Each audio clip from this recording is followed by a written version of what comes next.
বিসমিল্লাহির রহমানির রহিম। আসসালামু আলাইকুম ওয়া রাহমাতুল্লাহি ওয়া বারাকাতুহু।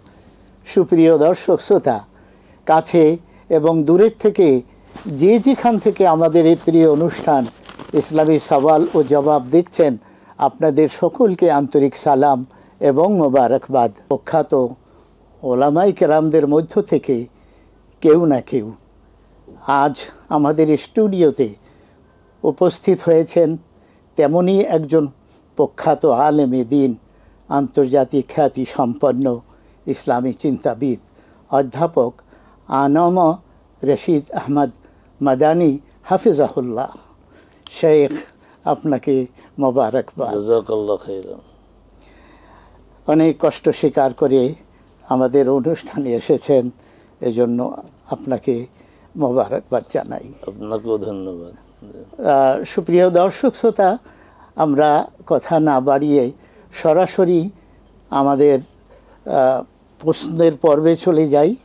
একটু বলে রাখি, ভলিউম বাড়িয়ে কমিয়ে রাখবেন টেলিভিশনের, আর প্রশ্ন যতটুকু সম্ভব সংক্ষিপ্ত আকারে করবেন। আর একটি অনুরোধ, সেটা হলো আসন্ন কোরবানি আছে, হজ আছে, এ সম্পর্কে অনেক কিছু জানার আছে। আপনারা সে সম্পর্কেও প্রশ্ন করতে পারেন আপনাদের নির্ধারিত প্রশ্নের পাশাপাশি। আসুন আমরা প্রশ্নে চলে যাই। আসসালামু আলাইকুম ওয়া রাহমাতুল্লাহ। ওয়ালাইকুম আসসালাম। হুজুর, আমি মবিনুল হক বলছি। হুজুর, জনাব সাহেব রশি সাহেবের প্রতি গভীর শ্রদ্ধা ভক্তি রেখে বলছি কি হুজুর, আপনাকে একটা প্রশ্ন করেছিলাম, হয়তো প্রশ্নটা আমি বুঝাতে পারিনি, যার জন্য উত্তরটা পরিষ্কার হয়নি। সেটা আজকে আবার বলছি। আমি বলছিলাম কি যে অনেকে ঘুষের টাকা, হারাম টাকা দিয়ে সংসার চালাচ্ছে। তাদের যে পেনশনের টাকা আছে, হালাল টাকা, বেতনের টাকা, ব্যবসা বাণিজ্যের হালাল টাকা আছে, সেই হালাল টাকা দিয়ে হজে যাচ্ছে।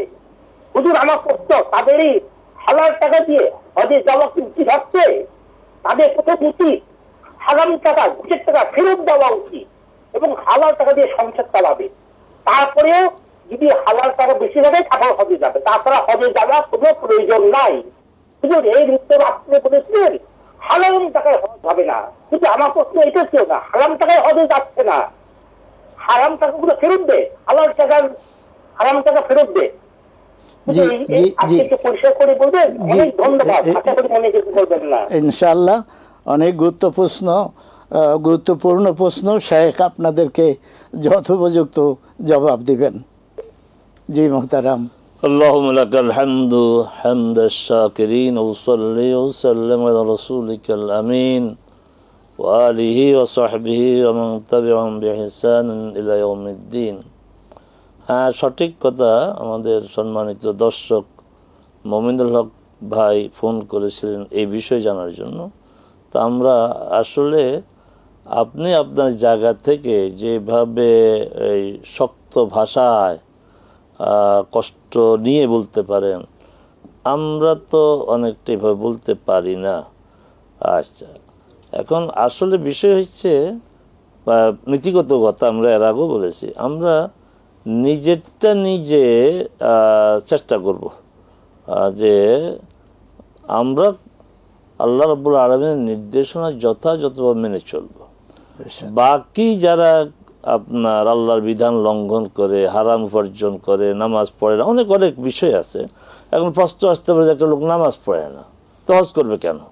তো এই জাতীয় প্রশ্ন তো আরও হইতে পারে, শুধু উপার্জনের বিষয় না। একটা লোক বাসায় তার আপনার আল্লাহর বিধান মতো পর্দা নাই, তার ওয়াইফ পর্দা করে না, মেয়েরা পর্দা করে না, তারপরে ছেলের বউরা পর্দা করে না, অশালীনভাবে চলাফেরা করে, হ্যাঁ, ওখানেও প্রশ্ন যে লোক হজ করবে কিনা। আসলে এই যে সমস্যাগুলো আমাদের সমাজে আছে, তো একটা পাপের কারণে আরেকটা নেকের কাজ আপনার ধ্বংস হবে না, এটা আমরা বলতে পারবো না। এখন তার আপনার কথায় বোঝা গেছে হালাল টাকা আছে, এই হালাল টাকা দিয়ে হজে যাবে, হ্যাঁ যেতেই পারে। এখন আর হারাম পর্যন্ত তার গুনাহের কাজ।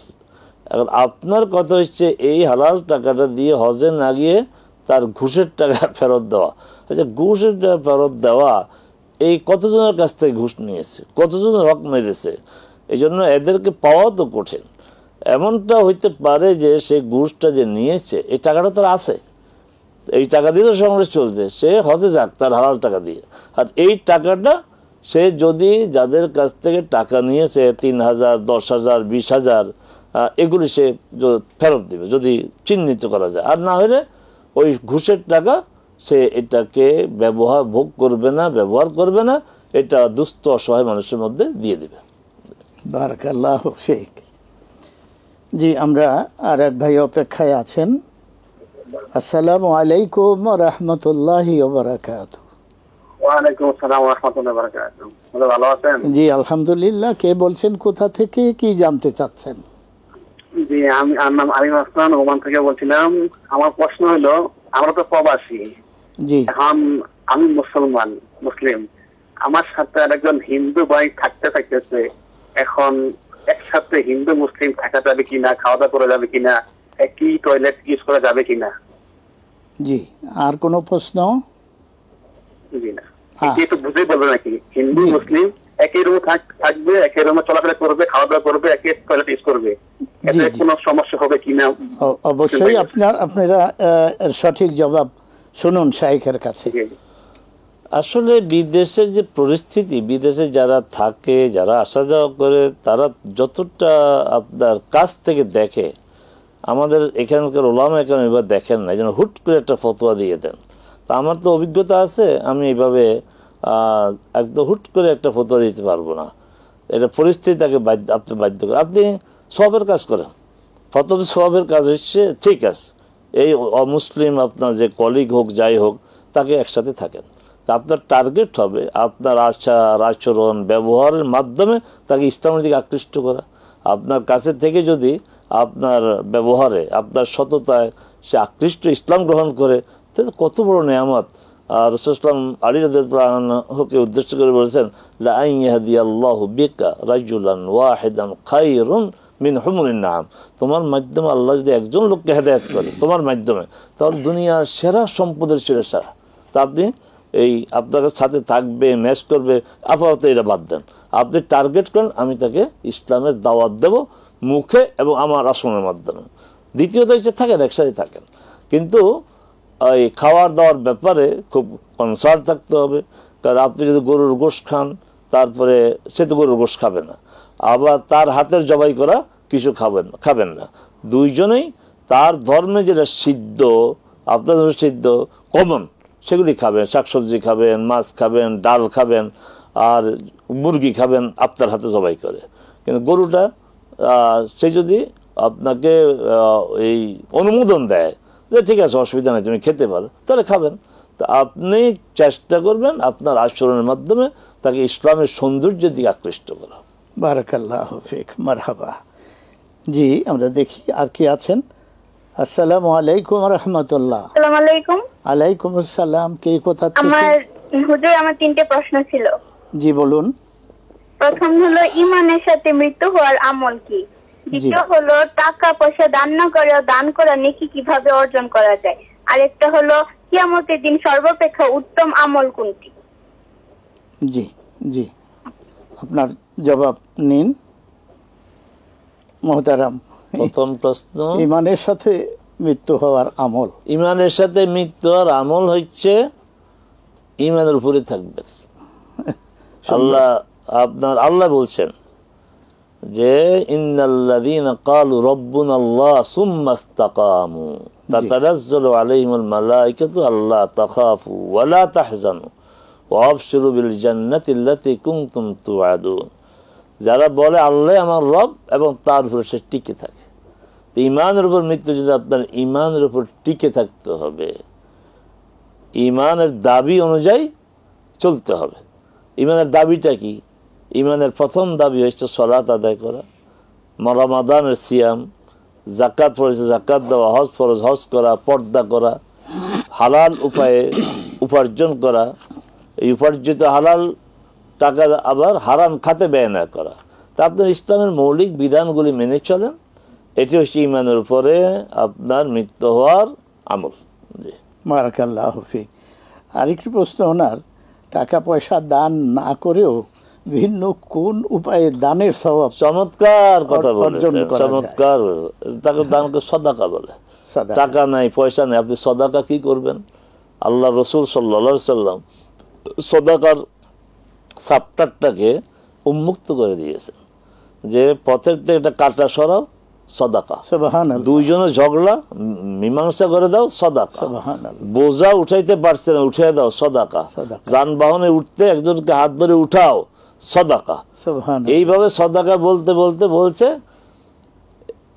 তাও যদি না পারো তাহলে হাসি মুখে তোমার ভাইয়ের সাথে কথা বলো, এটাও সদাকা। সুবহানাল্লাহ। ফি ওয়াজহি আখিকা তাবাসসুমুকা ফি ওয়াজহি আখিকা সদাকা। তোমার ভাইয়ের সামনে হাসি মুখে থাকবা, এটাও সদাকা। তাহলে টাকা পয়সা লাগে না এই সদাকাতে। মাশাআল্লাহ, আলহামদুলিল্লাহ। জি, ওনার আরেকটি প্রশ্ন, কিয়ামতের দিন কোন আমলটি উত্তম আমল হিসেবে গণ্য হবে? সালাত, সালাত। ওদের ইয়ে নেই, সন্দেহ নেই। সালাত, সালাত। জি জি, আমরা আরেকটি প্রশ্ন নেই। আসসালামু আলাইকুম। ওয়ালাইকুম আসসালাম। আমি মগবাজার থেকে মাহফুজা বেগম বলছি। জি বলুন। লা ইলাহা ইল্লাল্লাহ ওয়াহদাহু লা শারীকা লাহু লাহুল মুলকু ওয়া লাহুল হামদু ওয়া হুয়া আলা কুল্লি শাইইন কাদির। এই দোয়া কোন সালাতের পর কতবার করে করতে হয়? জি, কোন সালাতের পর কতবার করে করতে হয়? আরটা হলো, কারো যদি নিসাব পরিমাণ সম্পদ থাকে এবং ওই ব্যক্তির কোরবানি তার ছেলে দেয়, তবে তার কোরবানি আদায় হবে কিনা? আর কোনো প্রশ্ন? না, আর না। জি জি মোহতারাম, উনি লা ইলাহা ইল্লাল্লাহু ওয়াহদাহু লা শারীকা লাহু লাহুল মুলকু ওয়া লাহুল হামদু ওয়া হুয়া আলা কুল্লি শাইইন কাদিরের কয়েকটা কোর্স আছে। একটা কোর্স হচ্ছে সূর্য উদয়ের আগে 10 বার, আরেকটা হচ্ছে সূর্য অস্ত যাওয়ার আগে 10 বার, ওদেরকে তার 2 বার। ফজরের ফরজ সালাতের পরে 10 বার, মাগরিবের ফরজের পরে 10 বার। আচ্ছা, আর হচ্ছে দৈনিক 100 বার। দৈনিক 100 বার সম্পর্কে রাসূল সাল্লাল্লাহু আলাইহি ওয়াসাল্লাম বলেছেন 10টা গোলাম আজাদের সওয়াব পাওয়া যাবে, সুবহানাল্লাহ, 100টি মর্যাদা বৃদ্ধি পাবে, 100টি গুনাহ মোচন হবে, এবং ওই দিনে তার সে উত্তম আমলকারী কেউ নেই, তবে এই ধরনের আমল যারা করছে সে ছাড়া। জি। জি। সুপ্রিয় দর্শক শ্রোতা, আরেকটি হচ্ছে যে শয়তান থেকে সুরক্ষা পাবে। জি, দর্শক শ্রোতা, আমরা ছোট্ট একটি বিজ্ঞাপন বিরতিতে যাচ্ছি। অল্প কিছুক্ষণের মধ্যেই ইনশাআল্লাহ আবারও আমরা ফিরে আসব আমাদের প্রিয় অনুষ্ঠান ইসলামী সওয়াল ও জবাবে। ততক্ষণ আমাদের সঙ্গেই থাকুন। আসসালামু আলাইকুম রহমতুল্লাহ। সুপ্রিয় দর্শক শ্রোতা, আমরা আবার ফিরে এলাম আমাদের প্রিয় অনুষ্ঠান ইসলামী সওয়াল ও জবাবে। ইতিপূর্বে আরেক ভাই যে প্রশ্ন করেছিলেন, বোন, যে নিসাব পরিমাণ সম্পদ তার আছে কিন্তু কোরবানিটা অন্য কেউ দিয়ে দিচ্ছেন, এটি একটি গুরুত্বপূর্ণ প্রশ্ন। আশা করি এর সঠিক জবাব আমরা এখনই জানতে পারবো। হ্যাঁ, এটা একটা প্রশ্ন। এটা আমাদের সমাজে একটা ভুল প্র্যাকটিস চলে আসছে। শুধু এখানে না, এই যে অলংকারের মালিক হচ্ছেন স্ত্রী, নেশাব তার, কিন্তু জাকাত দিবে স্বামী। এটা মৌলিক কথা জানা দরকার যে ইবাদত যার, এই ইবাদতটা তাকেই করতে হবে। আমি আমার বাবা মার প্রতি যতই অনুগ্রহশীল হই না কেন, তারা যদি নামাজ পড়তে না পারে, তাদের নামাজটা পড়লে হবে না। তারা রোজা না রাখলে আমি রোজা তাদের পক্ষ থেকে রমাদান পরে রেখে দিলাম, হবে না। তারা রোজা রাখবে, না পারলে কাফারা দিবে। কোরবানি তো তাই, আপনার কোরবানি আপনাকে দিতে হবে। তবে ছেলে যদি আপনাকে টাকাটা দেয়, দিতে পারে, অসুবিধা নেই। যাদের উপর কোরবানি ওয়াজিব তাদেরকে কোরবানি দিতে হবে। যার উপর নেশাব পরিমাণ সম্পদ আছে সেই দিবে। জি, মাশাআল্লাহ। আমরা দেখি, আসসালামু আলাইকুম রহমতুল্লাহ। কে অপেক্ষা করছেন? কেমন আছেন? আলহামদুলিল্লাহ। কে কোথা থেকে? আমি বাগেরহাট থেকে বলছি, নাসির সাহেব। জি নাসির সাহেব, বলুন, আপনার জিজ্ঞাসা বলুন। আমার জিজ্ঞাসা হচ্ছে আকিকা সম্পর্কে কোরআন শরীফে কোন সূরায় আছে এটা একটু জানতে চাচ্ছি। জি, আর কোনো প্রশ্ন? না না, আর কোনো সমস্যা। জি, আসসালামু আলাইকুম। আলাইকুম আসসালাম রহমতুল্লাহ। জি মোহতারাম, আকিকা সম্পর্কে আমার জানা মতে আকিকা বিষয়ে তো কোরআন মজিদে কোনো নির্দেশনা নেই। কোরবানি বিষয় আছে, হাদি বিষয় আছে, কিন্তু আকিকা বিষয় নেই। আকিকা তো রাসূল সাল্লাল্লাহু আলাইহি সাল্লামের সহিহ সুন্নাহ দ্বারা প্রমাণিত। সপ্তম দিনে ওই জাতকের চুল কামিয়ে ওই পরিমাণ সদাকা দিবে, তারপরে তার নাম রাখবে এবং তার আকিকা দিবে। এটা সহিহ হাদিস দ্বারা প্রমাণিত। জি জি। এরপরে মোহতারাম দেখি কে অপেক্ষায় আছেন। জি, আসসালামু আলাইকুম রহমতুল্লাহ। ওয়ালাইকুম আসসালাম ওয়া রাহমাতুল্লাহি ওয়া বারাকাতুহু। জি বলুন। আমার প্রথম প্রশ্ন হচ্ছে যে নামাজে দাঁড়ালে একামত শুরু হয়ে গেলে যদি একামত একটু থামিয়ে যদি সে লোক অন্য প্রয়োজনে কথা বলে ফেলায়, তাহলে কি ওই একামতটা পুনরায় তো দিতে হবে? মানে এটা বলা যায় কিনা? আমার প্রশ্ন হচ্ছে যে একামতকালীন সময়ে কোনো কথা মুখ দিয়ে বের হয়ে গেলে প্রয়োজনে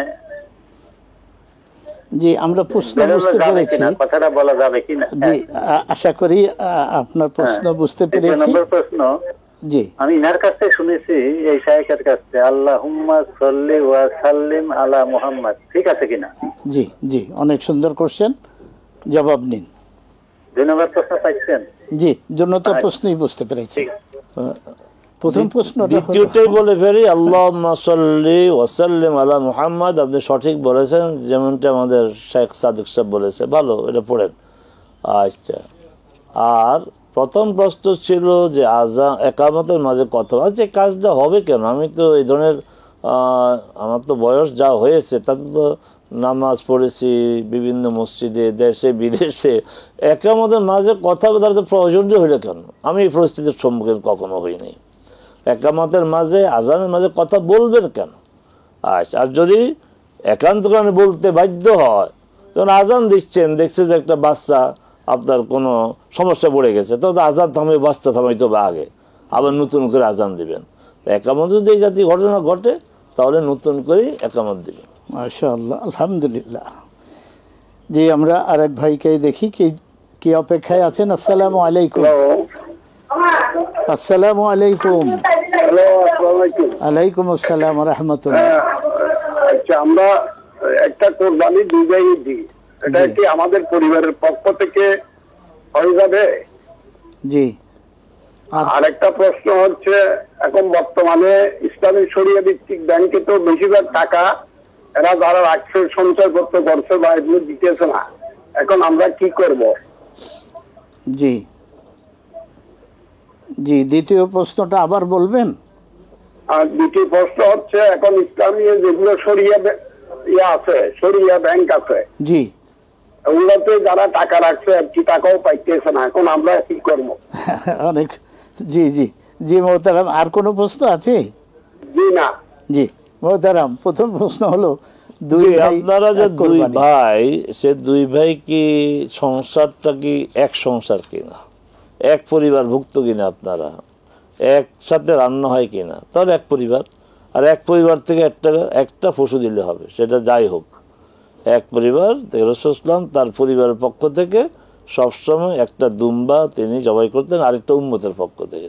আপনি এক পরিবার থেকে একটা করতে পারেন, কিন্তু এক পরিবার থেকে একাধিক পরিবার থেকে ভাগাভাগি করা যাবে না, ভাগাভাগি করা যাবে না। কারণ আপনার ভাইয়ের সাথে আপনার কি আলাদা সংসার না এক সংসার? যদি আলাদা হয়ে থাকে 2 ভাই দিতে পারেন, কিন্তু আপনার পরিবারে অন্য কেউ আবার কোরবানি ওয়াজিব আছে কিনা এটাও দেখতে হবে। যদি না থাকে তাহলে ঠিক আছে, আপনি পরে কোরবানি ওয়াজিব, আপনার ভাইয়ের উপর ওয়াজিব, 2 জনে এক গরু 2 ভাগ করে কোরবানি দিবেন, কোনো অসুবিধা নেই। মাশাআল্লাহ। ওনার দ্বিতীয় প্রশ্ন হলো যে হ্যাঁ, শরিয়া ভিত্তিক ব্যাংকগুলোতে টাকা পাচ্ছে না। তবে হ্যাঁ, ক্রাইসিস গিয়েছে যে অনেক কিছু ব্যাংক গ্রাহকদের চাহিদা মতো টাকা দিতে পারে নাই, এটা হয়েছে। কিন্তু এখন বোধহয় সংকট তারা কাটিয়ে উঠছে। সরকার তাদের অভিভাবক ব্যাংক যে বাংলাদেশ ব্যাংক, অনেকগুলি দুর্বল ব্যাংককে তারা সাপোর্ট দিয়েছে।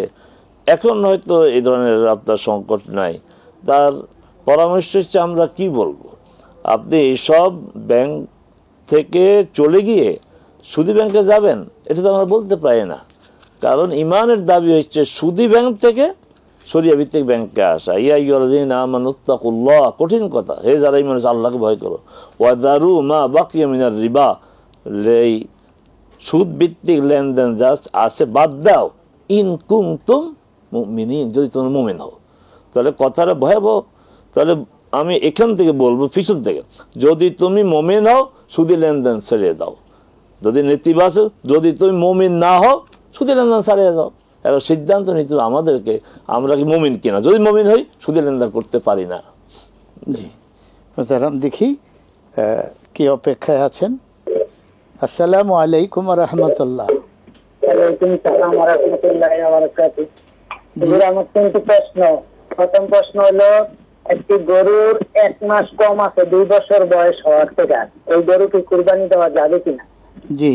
আর দ্বিতীয় প্রশ্ন হলো যে, আমরা আপনাদের কাছ থেকে শিখেছি যে আমাদেরকে যে নামাজ আল্লাহ পাক বিধান দিতে, সেই নামাজ শিখেছে আমাদের নবী হযরত মুহাম্মদ সাল্লাল্লাহু আলাইহি ওয়াসাল্লাম। একজনই তো তিনি শিখাইছেন, তো একজনে যে শিখাইছেন, এখন আমরা অনেক মাসালা আপনাদের কাছে শুনতে পাই, বিভিন্ন মাযহাবে বিভিন্ন ধরনের পদ্ধতি নামাজ পড়ার জায়েজ আছে। বিভিন্ন পদ্ধতিতে নামাজ পড়ার জায়েজ আছে। আমার প্রশ্ন হলো, তো হুজুর পাক সাল্লাল্লাহু আলাইহি ওয়াসাল্লাম তো একজন, একভাবে তো নামাজ পড়তেছে, একজনই কি এরকম 4-5 ব্যাপারে নামাজ পড়ার জায়েজ বিধান দিছে কিনা? তৃতীয় প্রশ্ন হলো, হুজুরের সাথে আমি সম্মানের সাথে বলতেছি, হুজুরের পূর্বে 2টি প্রশ্ন এটি অধিকাংশ আলেমের সাথে বিরোধিতা। যেমন হুজুরে বলছে নারীদেরকে কবর জিয়ারত করা যাওয়ার পক্ষে বলছে হুজুরে, আর অধিকাংশ হুজুরা বলছে বিপক্ষে। যেমন কিছুদিন পূর্বে বরিশালে এক নারী তার বাবার কবর জিয়ারত করতে গিয়ে দর্শিত হয়ে পরে মৃত্যুবরণ করলো।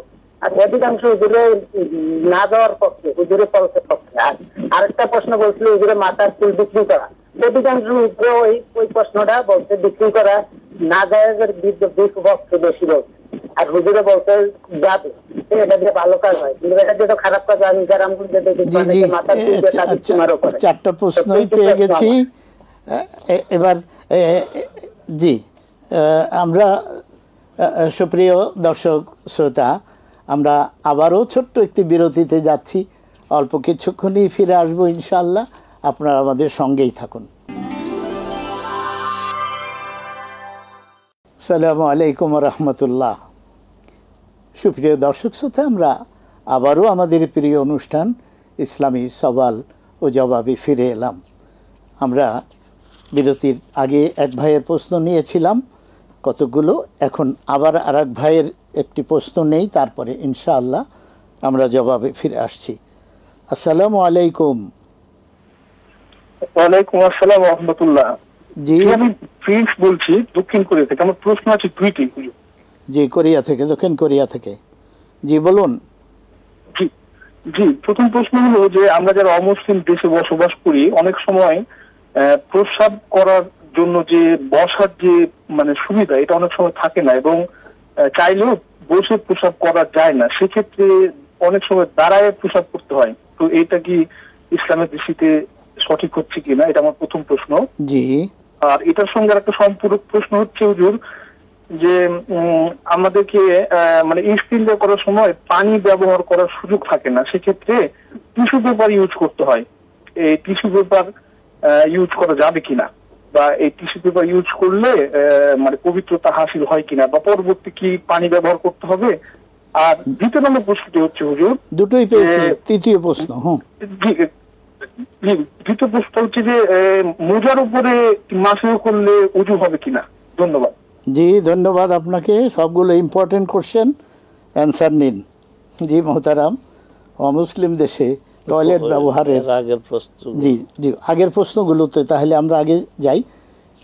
এক ভাই প্রশ্ন ছিল যে গরুর কোরবানিতে দেখা যায় যে 2 বছরের গরু প্রয়োজন, 2-1 মাস বাকি। রাসূল সাল্লাল্লাহু আলাইহি ওয়াসাল্লাম 2 বছর নির্ধারণ করেছেন, তা আমি আর আপনি কমাইতে পারি না, তো ওই বয়স পূর্ণ হতে হবে। জি জি, এরপরে নামাজের পদ্ধতি রাসূল সাল্লাল্লাহু আলাইহি ওয়াসাল্লামের নামাজের পদ্ধতি সম্পর্কে বলেছেন, তোমরা সালাত আদায় করো আমি যেভাবে সালাত আদায় করি, সল্লু কামা রাআইতুমুনি উসাল্লি। হ্যাঁ, পদ্ধতিগতভাবে রাসূল সাল্লাম কিছু কিছু বিষয়ে আপনার দুই রকম পদ্ধতি আছে।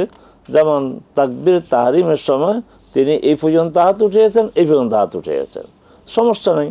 এখন দুইটাই বুখারীর বর্ণনা। এখন এই পর্যন্ত হাত তুলবই, এখানে তুলবো না, এটা যে সমস্যা। এখানেই তুলবো, আমার হাত কখনো উপরে উঠবে না, সমস্যা এখানে।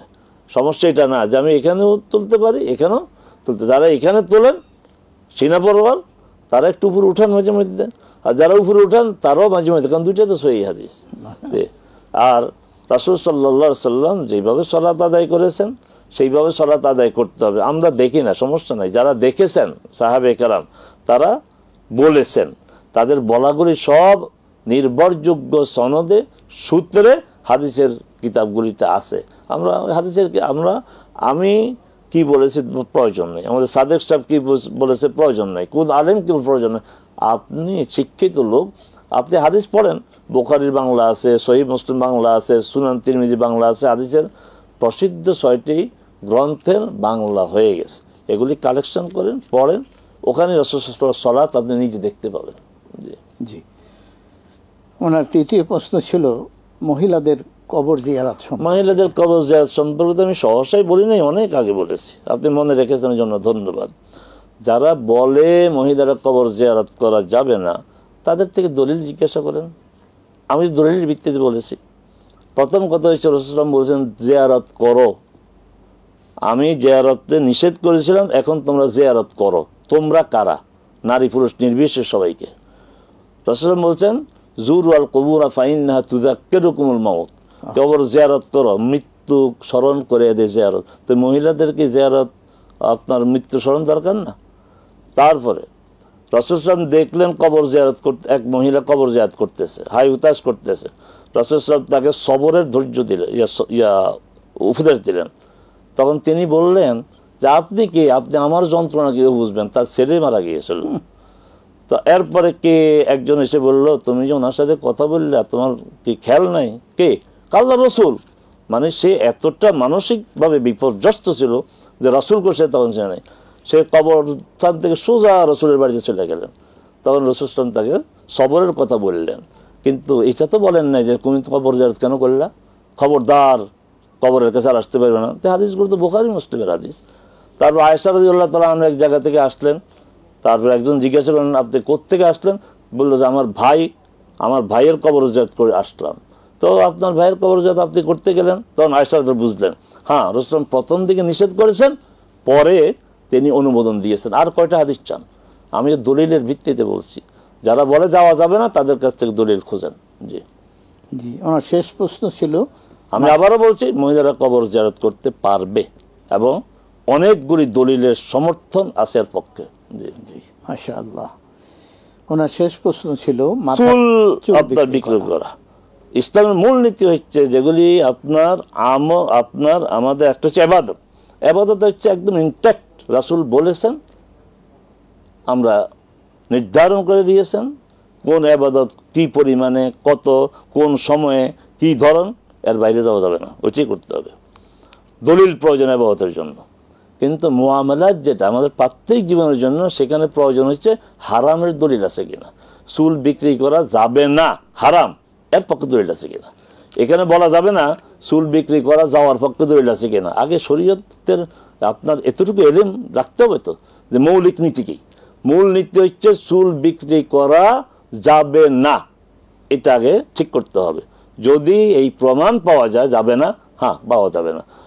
আর যদি এই ধরনের প্রমাণ পাওয়া না যায়, তাহলে অজ্ঞতা, মূর্খতার কথা হলো যে চুল বিক্রি করা যাবে, দলিল কি? না, কোনো প্রয়োজন নেই, আমার দলিলের কোনো প্রয়োজন নেই। আমার এখন এই যে বিভিন্ন ধরনের আম, আমাকে এই আম আমি খেতে পারবো, ওই আম খেতে পারবো, এই আম খাওয়ার পক্ষে দলিল কি? কোনো দলিল নেই। দলিল হচ্ছে এটাই, আম খাওয়ার বিপক্ষে কোনো দলিল নেই। অতএব চুল কাটা, আপনার চুল বিক্রি করা যাবে না এমন কোনো দলিল নাই, অতএব বিক্রি করা যাবে। জি মাশাআল্লাহ।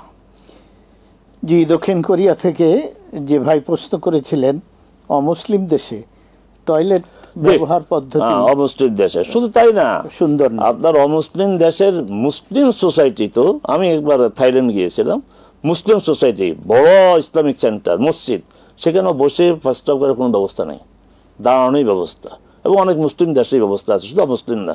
তো যেখানে আপনার বসে প্রস্তাব করার ব্যবস্থাই নাই, দাঁড়িয়ে করবেন, কি করবেন? আর যদি আপনি অতিরিক্ত সতর্কতা অবলম্বন করতে চান, আমি দাঁড়িয়ে করব না, তাহলে আপনি ওই যে টয়লেট আছে সেখানে গিয়ে আপনি করবেন।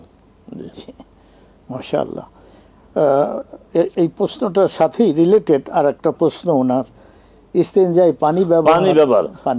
রাসূল সাল্লাল্লাহু আলাইহি ওয়াসাল্লাম সাহাবে কেরাম এত পানি পান নাই, তারা ওই যে আপনার এই পাথর এগুলি ব্যবহার করে করতেন। মূল কথা হচ্ছে আপনার পরিচ্ছন্নতা।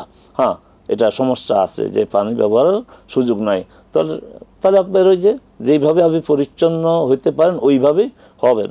তবে চেষ্টা করতে হবে, ওদের টয়লেটগুলোতে তো আপনার যে পানি ব্যবহার, বড় বাথরুম করে পানি ব্যবহার করার ব্যবস্থা নেই। আমরা অনেক সময় বিব্রতকর অবস্থায় পড়েছি বিদেশে। তো একটা কাজ করেন, আপনি একটা বোতল নিয়ে যান না, আপনি টয়লেটে যখন যাবেন, আমরা মুসলমানরা স্বস্তি পাই না পানি ব্যবহার না করলে, সত্যি কথা, এটা আমাদের কাছে অরুচির ব্যাপার। আপনি একটা বোতল নিয়ে যান, সেই বোতল দিয়ে আপনি আপনার কাজ সারান। জি জি, ওনার প্রশ্ন ছিল ঠিকই আছে আপনার যথাযথ। পানি ছাড়া টিস্যু যদি ব্যবহার করে ক্ষান্ত করা হয়। হ্যাঁ, মূল কথা হচ্ছে পরিচ্ছন্নতা অর্জন করা। জি, আরেক ভাই অপেক্ষায় আছেন, আমরা প্রশ্নটা নিয়ে নিই, তারপরে বাকি। জি, আসসালামু আলাইকুম ওয়া রাহমাতুল্লাহ। ওয়ালাইকুম আসসালাম। আসসালামু আলাইকুম। আসসালাম। জি, কে কোথা থেকে কি জানতে চাচ্ছেন? জি হুজুর, মানে দুটো প্রশ্ন ছিল, বলতাম আর। বলুন বলুন। জি, একটা প্রশ্ন হলো, এই যে রোজার মধ্যে যে মালিক সমিতি আর কি শ্রমিকদের টাকা দেন, এই নিয়ে জ্ঞানজাম হয়, মানে সেটার বিপরীত আর কি বক্তব্য আর কি। আর আরেকটা প্রশ্ন হলো, এই প্রশ্নটা বুঝতে পারিনি, প্রশ্নটা বুঝতে পারিনি, প্রথম প্রশ্ন না, রোজার মাসে মানে মালিক আর শ্রমিকের যে বেতনটা নিয়ে রোজা বা ঈদের সময় যে জ্ঞানজামটা হয়, হ্যাঁ বুঝতে পেরেছি, অত্যন্ত ভালোভাবে বেতনটা পরিশোধ করে না। জি, অনেক সুন্দর প্রশ্ন। দ্বিতীয় প্রশ্নে আসেন। জি, আরেকটা প্রশ্ন হলো হুজুর, নামাজ পড়তে পড়তে আর কি, নামাজ পড়ার শেষে মাসনুন দোয়া অনেকগুলো আছে, যে ছোট ছোট মাসনুন দোয়া, যে আল্লাহ মানকাস সালাম মিনকাস সালামু, তারপর কলেমা, মানে অনেক মাসনুন দোয়া পড়ার পরে মোনাজাত ধরলে নামাজ কি পরিশুদ্ধ হবে? জি জি, এরপরে আর কোনো প্রশ্ন আছে? সময়ও নাই কিন্তু আমাদের। জি, আপনি আপনার প্রশ্নের জবাব নিন। এর আগের একটা প্রশ্ন ছিল মোজার উপরে মশাই করা। মোজার উপরে যে মশাই করে সুন্নাহ। এখন বিষয়টা হচ্ছে কি মোজা? একটা হচ্ছে চামড়া দিয়ে মোজা। এখন আমাদের এই অঞ্চলের আলেমরা মনে করেন যে সুতি মোজার উপরে মশা করা যাবে না, আর বাকি শাফি, হাম্বলি, মালিকি তারা বলছে মশা করা যাবে। এখন আছে হানাফি মজাব। হানাফি মজাব কি বলে? হানাফি মজাবের প্রসিদ্ধ কিতাব হচ্ছে হেদায়া। এটা এখনো আপনার কোনো মজাবের কিতাব না, এটা হেদায়া হানাফি মজাবের কিতাব। কাংজুদ দাকায়েক হানাফি মজাবের কিতাব। মাবসুত হানাফি মজাবের কিতাব। এই সবগুলি কিতাবে মোজার উপর মশার সম্পর্কে বলেছে যে আবু ইউসুফ এবং ইমাম মোহাম্মদ তিনজনকে কেন্দ্র করে মাযহাব, আবু হানিফা, আবু ইউসুফ, মোহাম্মদ রাহিমাহুমুল্লাহ। তো এই তিনজনের দুইজন বলছে যে মোজা যদি মোটা হয় মোসে করা যাবে। মোটা বলতে আবার ব্যাখ্যা দিয়েছেন যে আমি মোসে করলে আমার পানির যে ভেজাটা আমার চামড়ায় লাগলো না। তো আমরা যে মোজা পরি, আমরা মোসে করলে, আমরা তো মোসা অর্থ কি একদম এক কোষ পানি দিয়ে তো না, পানি ঝরে মাথা মোসে করি না আমরা, তাহলে মোজার উপরে যে মোসে করি এটা পায়ে এই পানি লাগে না। এটা বললো কে? ইমাম মোহাম্মদ, আবু ইউসুফ, দুইজন। এবার আবু ইউসুফ রহমুল্লাহ প্রথম দিকে তিনি বিপরীত মত পোষণ করতেন যে না করা যাবে না।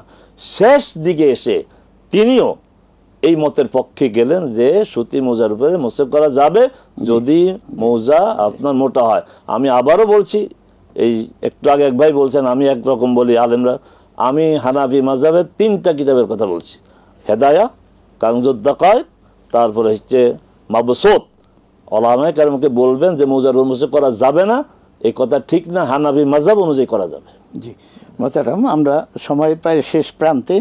এক বোনের 2টি প্রশ্ন আছে, খুব ছোট্ট করে দিতে হবে। তা হলো রোজার মাসেই না, শুধু মালিক শ্রমিকের মধ্যে যে বেতন বৈষম্য, অর্থাৎ এই দিচ্ছে না মালিকদের একটা হাদিস শুনিয়ে দেয়। আল্লাহ রসুল সাল্লাল্লাহু আলাইহি ওয়াসাল্লাম বলেছেন, শ্রমিকের শ্রমের টাকা ঘাম শুকানোর আগে দিয়ে দাও। অতএব এটা জুলুম হবে, অন্যায় হবে এদের যে সময় মতো আপনার বেতন সুযোগ সুবিধা না দেওয়া। আর শেষ প্রশ্ন হলো, নামাজের শেষে যে মাসনুন দোয়া, মাসনুন দোয়া অবশ্যই পড়বেন। যা করার কথা তা আমরা করি না, যা করার কথা না তা আমরা করি। সালাম পেরে মুনাজাত দেওয়ার কথা না, আমরা মুনাজাত দেই। সালাম পেরে এই তাসবিহগুলি পড়ার কথা, আমরা সেগুলি করি না। আল্লাহ আমাদেরকে হেদায়েত দিন, সুন্নাহ অনুযায়ী যেন আমরা করতে পারি। মোহতারাম, আপনাকে অনেক অনেক মোবারকবাদ, বারাকাল্লাহু ফিক। সুপ্রিয় দর্শক শ্রোতা, দীর্ঘক্ষণ আপনারা আমাদের সঙ্গে ছিলেন। আপনাদের নিত্যজীবন ঘনিষ্ঠ প্রশ্নাবলী আমাদের কাছে প্রেরণ করেছেন, জিজ্ঞাসা করেছেন। আমাদের মোহতারাম শায়েখ অধ্যাপক আনামা রশিদ আহমদ মাদানী সাহেব আমাদেরকে কোরআন হাদিসের আলোকে এই জবাবগুলো দিয়ে আমাদেরকে উপকৃত করেছেন। আল্লাহ তাকে জাযায়ে খায়র নসিব করুন। আর এই বিষয়গুলোতে আমরা যে জবাব পেয়েছি, আমরা সেভাবে সুন্দরভাবে কোরআন হাদিসের আলোকে জীবন যাপন করতে পারি। আল্লাহ আমাদের সবাইকে সেই তৌফিক নসিব করুন। পরবর্তী অনুষ্ঠানে আবার দেখা হবে এই প্রত্যাশা রেখে আজকের মতো এখানেই শেষ করছি। আসসালামু আলাইকুম ওয়া রাহমাতুল্লাহি ওয়া বারাকাতুহু।